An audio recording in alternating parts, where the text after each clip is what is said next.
నమస్కారం ఘంటారావానికి స్వాగతం ముందుగా ప్రధాన అంశాలు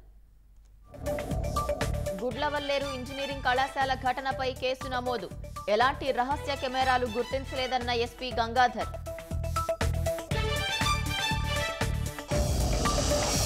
చంద్రబాబు పవన్ నరసరావుపేట పర్యటన రద్దు ప్రత్యామ్నాయ ఏర్పాట్లలో అధికారులు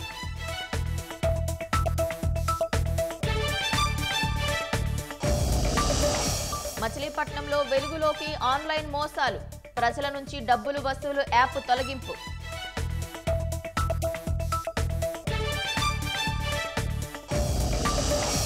చేనేతపై మమకారంతో కొత్త కళ్లలను అద్దుతున్న నేతన్నలు మక్కువ చూసి బోధలకు ఆహ్వానిస్తున్న ప్రసిద్ధ కళాశాలలు దక్షిణ అమెరికా ఈక్వెడార్లో కార్చిచ్చు బీభత్సం 4000 హెక్టార్ల అటవీ ప్రాంతం బూడిద